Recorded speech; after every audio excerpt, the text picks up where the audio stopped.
Maoist വിരുദ്ധ പോരാട്ടത്തിൽ വൻ മുന്നേറ്റവുമായി സുരക്ഷാ സേന. ഛത്തീസ്ഗഡിലെ ബസ്തർ അബൂജ്മദ് മാവോയിസ്റ്റ് മുക്ത മേഖലയായി പ്രഖ്യാപിച്ചു. BJP സർക്കാർ രൂപം കൊണ്ടതിനു ശേഷം 2100 മാവോയിസ്റ്റുകൾ കീഴടങ്ങുകയും 1785 പേർ പിടിയിലാവുകയും 477 പേർ കൊല്ലപ്പെടുകയും ചെയ്തിട്ടുണ്ട്. കൂടുതൽ വിവരങ്ങളുമായി ശ്രീകാന്ത് ചേരുന്നു. ശ്രീകാന്ത്, മാവോയിസ്റ്റ് വിരുദ്ധ പോരാട്ടത്തിലാണ് വലിയ മുന്നേറ്റം സുരക്ഷാ സേന കാഴ്ചവച്ചിരിക്കുന്നത്.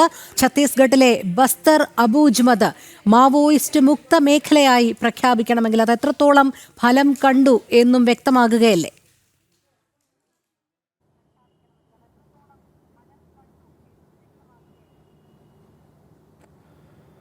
മാവോയിസ്റ്റ് വിരുദ്ധ പോരാട്ടത്തിലെ ഏറ്റവും ശക്തമായ ഏട് എന്ന് തന്നെ ഇതിനെ വിശേഷിപ്പിക്കാം. കാരണം മാവോയിസ്റ്റുകളുടെ നെടുങ്കോട്ട വീണു എന്ന് തന്നെ ഇതിനെ പറയാം.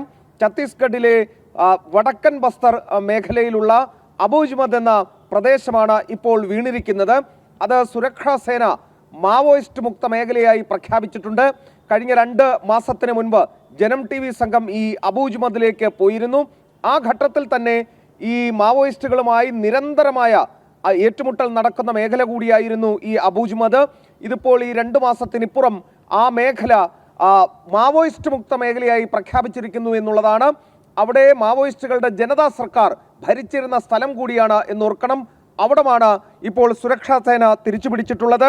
ഛത്തീസ്ഗഡിൽ BJP സർക്കാർ രൂപം കൊണ്ടതിന് ശേഷം, അതായത് ഈ 2004 അധികാരത്തിൽ വന്നതിന് ശേഷം 2100 മാവോയിസ്റ്റുകൾ കീഴടങ്ങുകയും 1785 പേർ പിടിയിലാവുകയും 477 പേർ കൊല്ലപ്പെടുകയും ചെയ്തിട്ടുണ്ട് എന്നുള്ളതാണ് കണക്ക്.